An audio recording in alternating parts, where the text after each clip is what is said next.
Hola, nos encontramos en la colección de Ciencias Naturales del Museo de la Universidad de Valladolid. Se trata de un museo muy particular. Aunque forma parte del Museo de la Universidad de Valladolid desde 2002, la colección se remonta a 1856, cuando la Ley Moyano obligó a que las facultades de medicina españolas dispusieran de un gabinete de anatomía. Este espíritu de gabinete decimonónico, de cámara, de las maravillas, un poco de Arca de Noé, me parece que se mantiene en las instalaciones de este museo, que se encuentra en la actualidad en el edificio del Colegio García Quintana de la Plaza de España de Valladolid. Me pareció un marco interesante para reflexionar sobre la literatura y el antropoceno, por esa cualidad, en cierta forma, de Arca de Noé, aunque un poco ominosa, rodeados de animales disecados. La colección se organiza en varias partes: vertebrados superiores, minerales, vegetales, etc. Y tiene también una sección dedicada al hombre. Precisamente una de las preocupaciones del proyecto Anthropolit es el efecto del hombre sobre la naturaleza, el planeta y cómo la literatura contemporánea reflexiona acerca de ello. Nuestro proyecto Anthropolit está dirigido por Jesús Montoya, de la Universidad de Murcia, y por Yanelis Rodríguez, de la Universidad Internacional de La Rioja. Es el que sustenta y sirve de paraguas a esta serie de entrevistas que inauguramos hoy con Ángel Vallecillo. Ángel nació en Valladolid en 1968. Es una persona profundamente interesada por la huella del hombre en la Tierra, no solamente en la literatura, de la que a continuación hablaré, sino también en otras facetas, porque es un artista intermedial y polifacético. Además de escritor, es fotógrafo, ha llevado a cabo documentales, por ejemplo, sobre cine submarino. La preocupación por los océanos es muy fuerte en él. Es también pintor y ha viajado por gran parte del planeta, especialmente por África. En su obra narrativa da muestras de esa preocupación de la que hablamos. Su primera obra, Los comedores de tierra, de 1998, reeditada en el año 2021, es un libro interesante por varias razones. Establece un rico juego de intertextualidad con viejas historias de Castilla la Vieja, de Miguel Delibes, e incluso aparece Delibes desempeñando una especie de cameo en la novela. En ella el tema de la industrialización y el éxodo rural están muy presentes. El siguiente título, La sombra de una sombra, apareció en Difácil en el año 2002 y retoma los parajes naturales ligados al despertar del protagonista a la vida adulta. Ángel, ¿dirías que estas dos novelas tienen alguna conexión con la actual tendencia de novela neoruralista y de regreso a la tierra? Bueno, yo cuando las escribí no existía todavía, digamos, ese concepto del neoruralismo, o yo no lo recuerdo.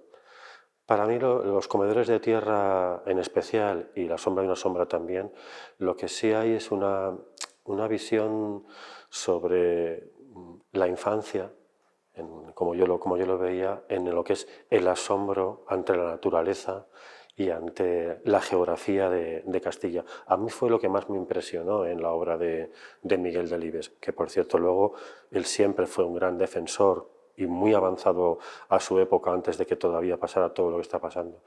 Pero yo en cuanto a lo del neoruralismo, ahora sí puedo verlo, pero yo en aquel momento ya veía que yo tenía una fijación por la naturaleza, el comportamiento de los animales, los lobos que hay aquí. En Castilla no es que haya una gran cantidad de mamíferos como en África, por ejemplo, pero yo ya veía que mostraba mucho interés, tenía 23 o 24 años y a mí era lo que más me interesaba. En 2005 aparece una de las grandes obras de Ángel Vallecillo, Colapsos, distinguida con el Premio Miguel Delibes al año siguiente, en 2006. La crítica la ha reivindicado como una de las tempranas novelas sobre la crisis, una novela realmente visionaria y un antecedente de las actuales novelas posapocalípticas. Me gustaría recordar que es anterior a Crematorio e incluso anterior a The Road de Cormac McCarthy. Colapsos aglutina varias tramas, en principio independientes, con multitud de personajes muy diversos que se entrecruzan debido a un colapso financiero iniciado en Nueva York que se extiende de manera viral en cuestión de horas por el resto del mundo. Todos los fragmentos de la narración se sitúan 10 horas antes del colapso, un mes después del colapso, un año después del colapso, etc. Nunca se detalla en qué ha consistido este, lo que me parece uno de los grandes aciertos de la novela. Cuando apareció en 2005, el punto de partida de un colapso financiero generalizado era atractivo porque su improbabilidad lo aproximaba a la ciencia ficción. Hoy, sin embargo, su cumplimiento casi literal nos resulta sobrecogedor. La novela nos deja extraordinarios escenarios que luego se han convertido en lugares comunes de la narrativa distópica, como el vertedero, el hangar abandonado, la isla refugio. Se recrea el áspero contraste entre la naturaleza y el paisaje industrial encarnado en el personaje de Malo, un operario que maneja una gigantesca grúa Komatsu. Con ella, antes del colapso, se dedicaba a doblegar la naturaleza y después del colapso a destruir la obra del hombre. Después leeremos un texto que servirá además de homenaje a David Lynch, fallecido ayer, porque Lynch es uno de los personajes de Colapsos. Ángel, ¿qué tenías en la cabeza cuando escribiste Colapsos? ¿Tuviste venir ese colapso financiero del planeta? Bueno, yo Colapsos nace como casi todas las cosas en las que he hecho del asombro. Para mí era asombroso que la economía continuara en una vorágine hacia adelante, que se siguieran incrementando los precios, que continuara el progreso, porque siempre se estaba viendo que la historia de la humanidad era una flecha que avanzaba hacia adelante y nadie ponía en cuestión el progreso. Eh, yo llego a pensar, desde el punto de vista como escritor y del análisis de la realidad, en que esto no puede continuar así, que no puede ser ad finitum, que pueda seguir continuar y continuar y que tiene que haber un momento en que haya un colapso. Investigué incluso con economistas para decir, oye, explícame de qué forma podríamos colapsar el sistema. Es decir, ¿qué es el dinero? Que en esencia es la gran pregunta, por encima de qué es el progreso o el avance tecnológico de la humanidad, pero el dinero se ha convertido en la gran metáfora o la gran metáfora de todo el sistema capitalista. Es verdad que cuando hablaba con estos economistas no entendían muy bien qué es lo que yo pretendía o qué es lo que quería hacer, pero para mí era muy sencillo. Digo, esto es un invento humano, el dinero como tal, un convenio humano, y tiene que haber alguna forma en que puedas colapsarlo, o por superproducción de moneda, o por superproducción de deuda de cada uno de los países, o por pérdida de confianza en lo que es en la propia moneda. Yo no encontré, digamos, desde un punto de vista documentalista, que alguien me dijera cómo se podía hacer exactamente, y entonces yo llegué a la conclusión de que era como un casino, de que en realidad todo el planeta estaba empezando a funcionar como un casino. El Bitcoin hoy en día es un gran ejemplo. Independientemente de que triunfe o que no triunfe, eso me da igual, como lo que es el patrón oro de por qué todo el mundo se lo fija. Y es un acuerdo global. Pero lo mismo que hay un acuerdo global en tener el patrón oro o el oro como un elemento refugio, o ahora mismo el Bitcoin y su especulación, eso de repente puede caer y destruirse. Eso era el colapso. Desde el punto de vista narrativo, para mí también Colapsos fue un colapso personal desde el punto de vista de mi forma de escribir. Yo estaba narrando de una forma muy normal, desde aquí hasta este punto, y en Colapsos empiezo a jugar con los tiempos, con las tramas, con los espejos, muy influenciado, es verdad, por el Pulp Fiction de Tarantino. Esa forma de narrar fragmentaria me interesó muchísimo. En Colapsos, que para mí es una novela, la novela quizás más apocalíptica que tengo de todas, aunque digan que es precursor de algo, bueno, yo creo que siempre ha existido. Yo estoy especialmente contento de Colapsos, porque creo que crea una sensación mientras la lees de inquietud, de desasosiego, y además es que es muy creíble, según está narrado, aunque todo empieza en un colapso financiero en Nueva York, veniendo de Wall Street, pero es que en realidad es como que la banca ha sufrido un problema dentro del casino, y es identificar como la economía mundial con un sistema de apuestas, incluso apuestas a pérdidas, apuestas ganancias, en lo que todo ha sido posteriormente toda esta apuesta global en que ha pasado de un mundo más industrial y productivo a una especulación financiera. Yo ahí, para mí, nace del asombro de decir, esto algún día va a reventar. Es verdad que se parece muchísimo a la crisis que hubo del 2009, la crisis de deuda norteamericana. Yo cuando lo empiezo a ver digo, es que ya está. Es verdad que al final el sistema todavía ha aprendido a rehacer de alguna forma o a comprenderlo en el momento preciso para que no se convierta en una caída de fichas de dominó. En la novela se ve cómo la crisis financiera es el inicio, pero después llega una crisis planetaria, una crisis de recursos y una crisis capitalocénica. El elemento de reflexión sobre los recursos del planeta está muy presente en la metáfora de ese planeta convertido en un vertedero y la isla como refugio. Supongo que esa isla es Canarias, de alguna manera, donde tú vives. Es verdad que a mí también siempre me ha interesado muchísimo, con mi faceta de fotógrafo, de viajero por África, en el deterioro medioambiental. Yo, más allá del tema del cambio climático, en el que se puede discutir hoy sobre él o no, lo que sí está muy claro es en la destrucción de hábitats. Aquí estamos en un museo sobre historia de arte natural, de animales. En África yo he viajado muchísimo, y lo que sí vas viendo es que la disminución del hábitat, en especial en los grandes mamíferos, eso está clarísimo que está pasando. Cada vez que tú vas deforestando para plantar, como por ejemplo ahora he estado en Camerún, deforestar grandes masas de bosque para plantar palma, que es de donde sacan aceite de palma. Estuve en fábricas de aceite de palma. Los grandes mamíferos como chimpancés, donde estuve viendo ahora, o gorilas, se tienen que retirar porque no tienen ese hábitat.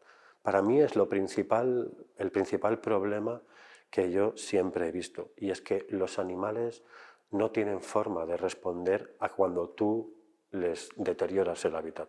Hay muchos animales que no, me refiero como los roedores o muchos insectos que pueden vivir en la ciudad y se aprovechan, y de hecho están aumentando en el ambiente urbano. Pero es verdad que los animales que necesitan de un hábitat, eso está completamente en regreso. Es verdad que ha habido 7 extinciones masivas y algunas muy repentinas, como puede ser, se dice, si fue verdad que un meteorito y que acabó con el 95%, y después hubo una reacción, digamos, enorme de la naturaleza porque se protege. A mí me encanta la imagen de ver una planta naciendo del asfalto. Eso es porque la naturaleza, en su empuje de la vida es un misterio extremadamente maravilloso, de cómo se abre paso, crece, se desarrolla hasta los límites, incluso hasta acabar consigo mismo. Pero es verdad que el regreso que está habiendo ahora en cuanto al tema de mamíferos y desaparición de especies está siendo muy rápido, y claramente esta vez sí provocado por el hombre. Algo que tiene que ver, en cierta forma, con esto se ve en otras 2 novelas tuyas. Hay 1.000.000 de razas, de 2008, y Hambrientos y cobardes, de 2020. Se trata de cómo, al final, la última víctima de esas políticas deshumanizadoras termina siendo el propio hombre. En Hay 1.000.000 de razas, unas políticas eugenésicas, y en Hambrientos y cobardes, unas políticas algorítmicas, terminan imponiendo una lucha darwinista del hombre contra el hombre. Las 2 son novelas muy diferentes, pero creo que tienen en común ese darwinismo súper agresivo de fondo, ¿no? Claro, es que Darwin, que incluso hoy en día está empezando a ser cuestionado, algo que resulta, no sé, tremendamente sorprendente, porque las evidencias son muy claras, pero bueno, es verdad que vivimos en una época en que las evidencias se están dejando incluso un poco apartadas. Pero es verdad que el hombre no deja de ser una especie más dentro del planeta. Es verdad que hay un salto gigantesco entre todas las especies y el hombre. Y es curioso que, desde el punto de vista de la evolución de las especies de Darwin, es como que debería haber habido otras, no sé, 100 o 200 especies que supiesen crear un instrumento musical o que supiesen haber manejado el fuego. Y lo cierto es que no ha pasado. A mí eso me asombra muchísimo. Es como que el hombre pegó un salto muy rápido hace 800.000 años, o ahora dicen incluso hace unos 50.000 años, en cuanto a su inteligencia. Pero al final el hombre no deja de ser un producto de todo el desarrollo de la naturaleza en el planeta Tierra, por su condicionante de 24 horas, por su cercanía al Sol, por la cantidad de agua, por todo lo que sea. En 2 novelas como en Hay 1.000.000 de razas, bueno, por ejemplo, en Hay 1.000.000 de razas, yo ahí trato un tema que posteriormente se empezó a tratar más, y es el de que es necesario eliminar a parte de la población, desde el punto de vista incluso del terrorismo ecologista. Y es decir, la única forma de retornar a un paraíso como teníamos es que no puede haber 6.000 millones, no puede haber 8.000 millones. Eso ahora mismo ya se ha impuesto. ¿Por qué? Porque está la presión de consumo energético, de consumo de agua, de consumo alimentario, de tener que deforestar para hacer más plantaciones para poder alimentar a la humanidad, incluso en sus excesos, no es únicamente de supervivencia, porque si fuese únicamente por supervivencia se podría entender, pero muchas veces es por mero lucro o por mero exceso. Pero es verdad que en esa novela yo lo que trato es, bueno, la reducción de población es una solución. Claro, es una teoría prácticamente nazi, de eliminar al hombre para salvar a otras especies. Pero hay muchísimos terroristas ecologistas o ecologistas completamente convencidos que creen que es la solución. No, por supuesto, en cuanto al asesinato o la eugenesia, pero sí en cuanto a ir reduciendo, reduciendo. Yo, de todos modos, creo que eso va a pasar. Una de las posibles figuraciones del fin del mundo es lo que llaman la gran reducción demográfica de población de seres humanos. Parece que la curva empieza a decrecer y algunos estudiosos de demografía dicen que una vez que lo haga no dejará de decrecer hasta el final. Es verdad que también hay otros, por ejemplo, científicos que dicen que la reducción de población puede ser muy negativa desde el punto de vista científico e intelectual. Dicen, no es lo mismo tener 7.000 millones de personas en que hay un avance científico que está ayudando en muchísimos campos, dice, pero si tú reduces la población no va a haber tanto avance científico porque va a haber menos mentes. Menos consumo, sobre todo, lo que va a ser muy difícil de mantener. Parece que como que el paraíso sería volver a que imaginemos que en toda la Tierra hubiese 100 millones de personas. Uf, claro, aparentemente todo el mundo tendría muchísimo espacio físico, no habría problema de alimentación. No lo sé, la verdad que no lo sé. Mis novelas siempre nacen de que empiezo a detectar o algo me asombra.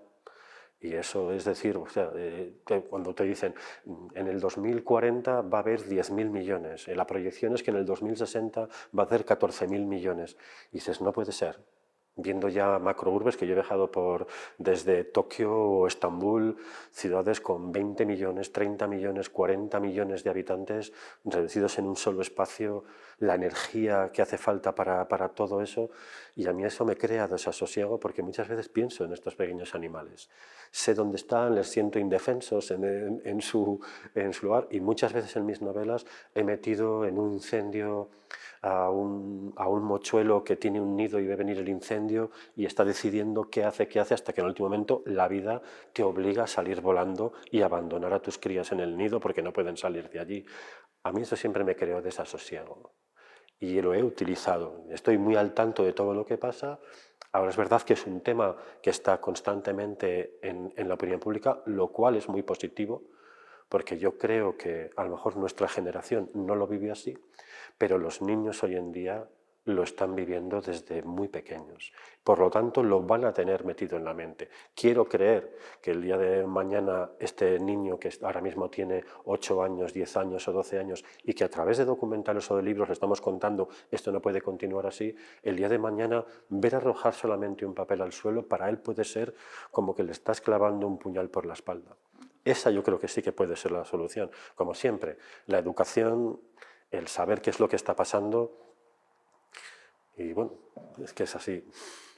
En Hambrientos y cobardes planteas otra posible política nazi, que sería la segregación entre especies humanas en función de la inteligencia algorítmica.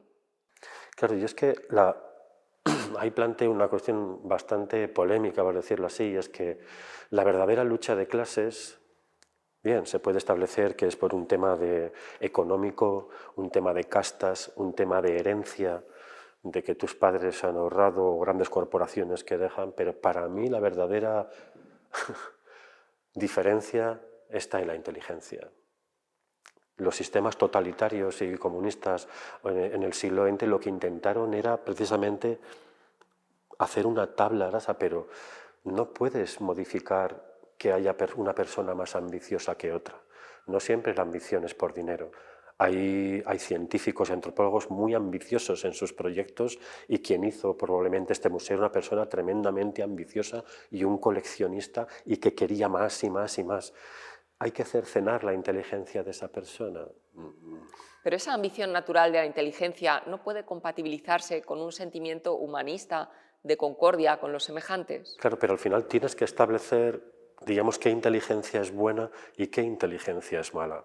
Elon Musk en estos días nos está sorprendiendo muchísimo. Es evidente que es un tipo con una inteligencia que tiene muy desarrollada, pero parece que la tiene desarrollada, entre comillas, hacia el mal o la ambición personal. Yo en Hambrientos y Cobardes lo que vengo a decir en esa primera página es que la verdadera lucha de clases está en la inteligencia, porque como dice uno de los protagonistas, lo que es verdaderamente difícil es luchar en este planeta o en esta vida teniendo una inteligencia muy baja. Dice, porque hay gente que lee algo y lo entiende inmediatamente y lo absorbe inmediatamente y tiene facilidad para los números y esa persona es la que escala socialmente. Entonces, bueno, habría que hacer una cercenación a través de la genética en el que, bueno, vamos a igualar todas las inteligencias para que no haya tantas diferencias, porque muchas veces las diferencias sociales o las diferencias en las clases sociales es un tema de superinteligencia. Es verdad que hay gente con un grado de inteligencia enorme que lo aplica al bien, si podríamos decirlo así, a la parte científica, a la parte intelectual, pero cuando eso se aplica hacia el mundo económico financiero en el que estamos es cuando se ve mal. Probablemente el problema esté en que el mundo es demasiado financiero, en que la caja en la que estamos metidos y en la que entendemos nuestro contexto es que esto es así y no hay otra forma. Probablemente si saliéramos de la caja financiera de alguna forma, que no sé cómo se puede hacer, aunque creo que el hombre va a llegar a eso, la inteligencia estará aplicada en la ayuda, en socialmente o lo que sea, no lo sé, pero eso es lo que sí que estaba aplicando un poco en Hambrientos y Cobardes. Todas estas cuestiones aparecen en tus novelas, normalmente tratadas con mucha violencia. A la vez, es una violencia muy esperpéntica, en la que veo siempre una especie de reducción al absurdo, de desviación humorística, es decir, terminan siendo tan sangrientas o tan salvajes que provocan la carcajada, aunque sea una carcajada seca, que te hace reflexionar de una forma no siempre optimista, a veces muy pesimista. No sé si ese efecto esperpéntico, humorístico, aunque sea un humor amargo, es buscado. Yo he llegado a esta conclusión después, igual que ahora, viendo después de escribir 10, 12 o 13 novelas, entiendo que hay un tema recurrente en ella, que es ese apocalipsis, es el miedo a que algo está pasando.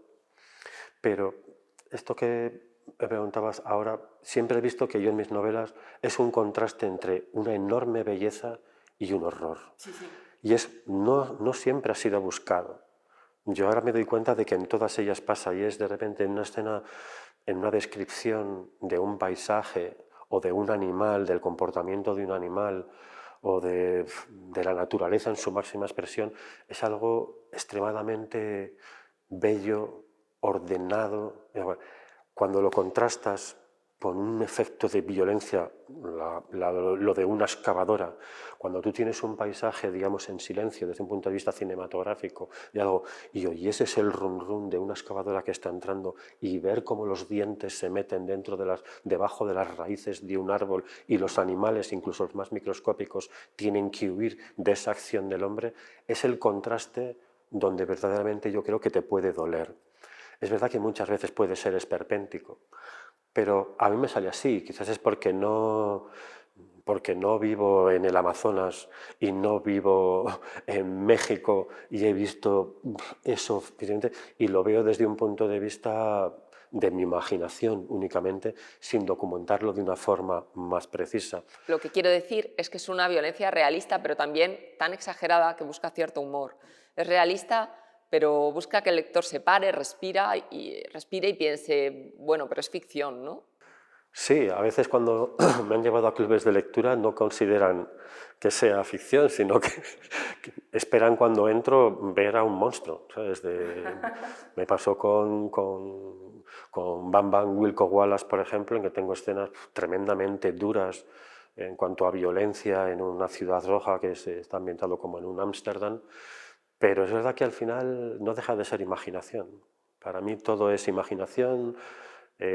Hago muchos viajes, pero casi nunca he utilizado verdaderamente cosas concretas, sino más bien sensaciones. Ahora acabo de estar en Camerún y viviendo con unos pigmeos durante 2 días en la selva aislado, y no es que me traiga las imágenes concretas, sino es más bien la sensación, a veces del miedo, del terror, de eso, o de ver que algo se está deforestando, el impacto visual, como digo, te daña los ojos, es como un... Yo creo que la violencia de tu escritura es una reacción natural para expresar esa angustia. No es que sufra muchísimo, ¿sabes? De ello. Sí es verdad que cuando estás fotografiando animales, eres como un cazador, vas detrás. Yo ahora he estado 3 días siguiendo a un grupo de gorilas en el Camerún con rastreadores de gorilas, y es ir buscándole, y cuando lo encuentras es algo maravilloso, y es un animal imponente que te da pánico, pero es de una belleza y para mí de una sutilidad cuando lo tengo ya cerca, que digo, Dios mío, este animal merece su sitio, ¿no? Les estamos azosando, les estamos encerrando, estás desapareciendo con él, y está desapareciendo una riqueza genética, eso se me olvida decirlo, pero la perfección ha visto ahí antes un halcón peregrino, la perfección del ojo del halcón peregrino, con un triple párpado, con una doble enfoque. Digo, bueno, es que algún día puede hacer falta esto para la tecnología humana, para hacer avanzar la genética humana. No es solo una pérdida material o física de que ha desaparecido este animal, sino millones de años de evolución que han llegado a alcanzar la perfección del ojo de un halcón peregrino. En 2017 publicaste Acúside, que fue premio de la crítica de Castilla y León. Acúside plantea una distopía política fascista, pero el título es un anagrama reconocible de Euskadi. Aquí vemos la segregación como fundamento de un régimen político que necesita de la historia, aunque sea una historia inventada, para mantenerse. De alguna forma, también tratas aquí el regreso a un paraíso natural perdido, pero en este caso es un paraíso un poco siniestro porque ha sido inventado con una intención de rentabilidad política. Acúside es un libro político, es un libro sobre, a mí otro tema que yo nací en 1968, yo creo que soy de la generación de ETA. Yo he convivido con ETA desde muy niño y desde muy joven, pensando en que era terriblemente horroroso. Hoy en día se está viendo ya de otra forma, pero era el triunfo no del terrorismo.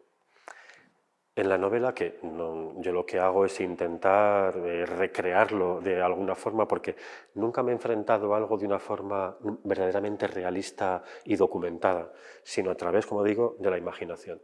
Pero es verdad que desde la izquierda abertzale, en aquellos momentos de lo que se hablaba era de una Euskadi ideal, idílica. Hablaban de que no querían que llegase McDonald's, porque nuestros valles son perfectos. Entonces, ahí empleo yo el término de regreso. En aquel momento todavía yo no había oído hablar muy bien de eso, pero es verdad que hoy en día ya hay muchos ecologistas, muchos científicos, también ecologistas terroristas, que lo que reivindican es que no es progreso, sino regreso, que hay que ir hacia atrás. Eso ha coincidido con lo que era en Acúside, porque yo en Acúside el regreso era casi como cómico. Era el decir, no, nosotros retornamos en un mundo ultratecnológico por la ciudad. Megara es una gran metrópoli, pero en realidad los dirigentes han vuelto al mundo de espadas, de caballos, en el que van sacando a la población para llevarlo al ambiente rural, y tienen que sobrevivir únicamente con la tierra, con la labranza, con tal, sin intervenir. Disminuir al máximo el consumo de energía se hace mediante sorteos en que vas sacando, vamos a poner el ejemplo de que en la ciudad de Nueva York, con 14 millones de habitantes, cada año sacases a 1 millón de personas para meterlos en el campo, y tienen que sobrevivir en el campo. Claro, sería un cambio drástico. En la novela todo funciona bien hasta que la gente se empieza a negar, porque ese paraíso perdido, el ideal que tenemos del paraíso perdido, es muy, muy ideal, es casi bíblico, es muy del paraíso de Adán y Eva. Lo cierto es que nunca fue así. Vamos, no sé cómo sería la vida en el siglo II. Evidentemente los animales estaban mejor, eso estoy seguro. Pero el capitalismo para mí ha existido desde siempre. Está acelerado, es verdad, es global ahora mismo. Pero como digo yo a veces, el capitalismo nació cuando un neandertal cazaba un ciervo, y cuando lo llevaba a la cueva y todos iban a cogerlo, dices, quietos que yo reparto. Yo lo he cazado, yo lo reparto, me guardo la mejor parte o no. Lo del regreso, entiendo que por ahí van a ir los tiros, en que hay que hacer una disminución del consumo energético, de todo esto, pero yo más bien creo que el hombre llegará a un tipo de equilibrio. También puede ser que el hombre, por tanto crecimiento, llegue un momento en que, evidentemente, puede haber una pandemia que de forma natural, sin que sea eugenésicamente, haya una reducción muy grande del planeta, porque lo que es cierto es que la Tierra como conjunto, de alguna forma, no es como dicen de que Gaia piensa, bueno, pero de alguna forma la naturaleza... Tiene sus dinámicas, tiene sus ritmos. Y tiene sus oídos, porque es verdad que cuando empieza a haber una superproducción de algo, químicamente eso empieza a influir y hay un cambio en la genética. Entonces, eso es algo que está en movimiento. ¿Hasta qué punto el planeta está detectando de que el hombre es un gran invasor? Lo cierto es que cuando tú tienes una charca y un nenúfar crece hasta reventar, hasta que acaba con el oxígeno de todo y ella misma muere. La naturaleza no llega a darse cuenta de que se está matando a sí misma, pero lo cierto es que cuando en una charca todo el nenúfar ha cubierto todo, debajo desaparece el oxígeno, no hay luz y la charca muere. Ha sido la naturaleza la que lo ha llevado en una explosión de crecimiento, porque es como que hay una orden. Yo crezco al máximo que puedo. Un pinar puede ser algo que se vea de una forma como algo maravilloso y natural, pero no deja de ser una plaga.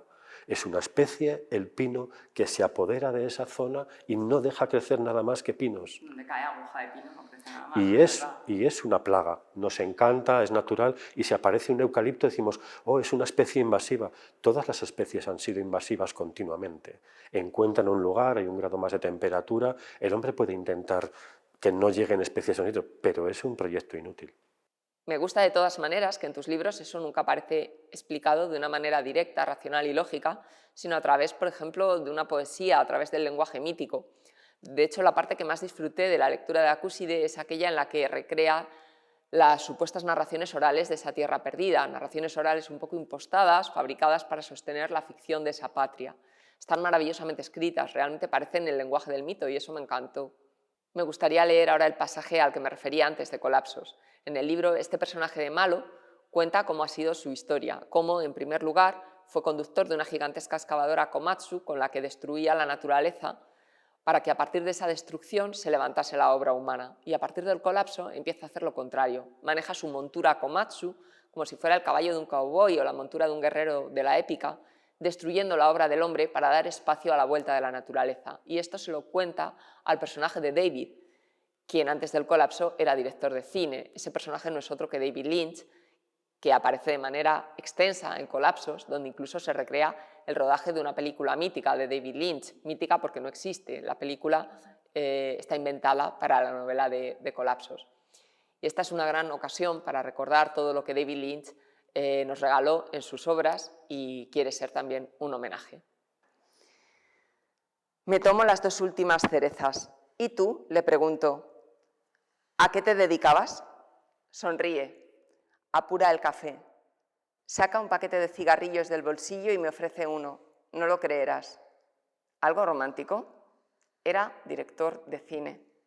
Vaya, eso sí que es una profesión. Enciendo el cigarrillo en la vela. ¿Por qué dejaste de ser maquinista?, me pregunta. No lo dejé. Como te he dicho, estuve 8 años trabajando en obras, pero un día un capataz me dijo que si quería ganar dinero de verdad, subiera a las minas de Venecia. Hice un curso de gran maquinaria y entonces empecé a manejar la máquina más grande que hayas visto nunca. No puedes hacerte una idea. Montaban esas excavadoras en la propia mina y allí morían, porque aquel monstruo no podía salir ni circular por ninguna parte. Sus ruedas medían 5 metros de altura y en su cazo cabían 150 hombres. La primera vez que metía aquel cazo en la tierra fue como si la removiera desde el infierno. Trabajaba 8 horas dentro de aquel monstruo. Trabajaba inmerso en una enorme nube de polvo. Reventaba aquella montaña día tras día, sacándole las entrañas y arrojándolas a aquellos volquetes. Ganaba mucho dinero. Me empecé a deprimir y no sabía por qué. No era estío, no sabía nada entonces. Un día, trabajando en el corte, empezó a llover. Primero fue un chaparrón fuerte, pero luego se transformó en un diluvio. El agua caía en cascada por el corte de la montaña. Evacuaron la mina, pero yo no podía bajar de aquella excavadora sin ayuda. Y allí me quedé, frente a la montaña y el diluvio, con una avalancha de barro rodando en mi máquina. Entonces tuve una especie de revelación. Vi lo que había hecho. Vi la montaña cortada en escalones, casi hasta la mitad, y los pinos que iban cayendo desde arriba. Y te juro que aquel espectáculo me removió por dentro. En un instante pasaron por mi mente los 10 años que llevaba como maquinista, reventando piedras, arrasando prados, agujereando la tierra, y me dije, se acabó. Y no volví a la mina. Me sirvo otro café, le añado un chorro de coñac. Al verterlo en la taza, rememoro el estruendo de las cascadas cayendo por el corte de la montaña. Es una historia magnífica, dice David. Sus ojos azules refulgen de verdadero entusiasmo. Tal y como lo cuentas, parece algo bíblico. El diluvio, la revelación, el abandono del mal, me dice. Sin embargo, anoche volviste a manejar una excavadora. Ya te he dicho que no dejé mi trabajo. Seguí trabajando como maquinista, pero especializado en demoliciones, le digo sonriendo. Solo destruía edificios, obras humanas, ¿me entiendes? Cuando había que derribar un puente, unas naves, un simple muro, allí estaba yo. Iba al trabajo con entusiasmo. Te juro que entonces fui tan feliz. Me parecía que de ese modo le devolvía a la tierra algo de todo lo que le había quitado. ¿Conoces el parque del Monte Acuña? Yo mismo excavé los cimientos de aquel edificio que luego ordenaron demoler y también me encargué de su derribo. Fue algo tan satisfactorio. Cuando ahora paseo por ese parque y veo el bosque, los pinos grandes y anchos, fuertes, elevándose al cielo, me siento satisfecho de mí mismo. Eres todo un personaje malo. Nunca había oído una historia así. David mira su reloj. Llevamos 2 horas charlando. Bueno, se hace tarde, prisionero. Apuro el café, ya frío. La celda no tiene ventanas, pero supongo que ya se ha hecho tarde. No tengo alternativa, digo. Sí, sí la tienes, malo. Por supuesto que la tienes, pero dudo que quieras hacer otra cosa. Bueno, me parece que en este pasaje está todo.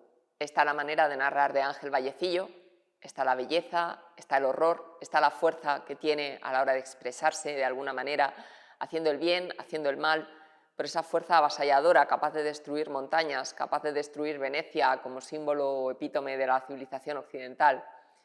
Es una novela extraordinaria y una de las primeras en las que aparece enunciada la crisis con mayúsculas, sea cual sea la crisis financiera, sea una crisis de civilización o incluso una crisis mayor, una crisis de recursos y del planeta. Muchas gracias, Ángel, ha sido un placer. Y gracias al proyecto Antopolit por dar cabida a estas conversaciones. Un saludo.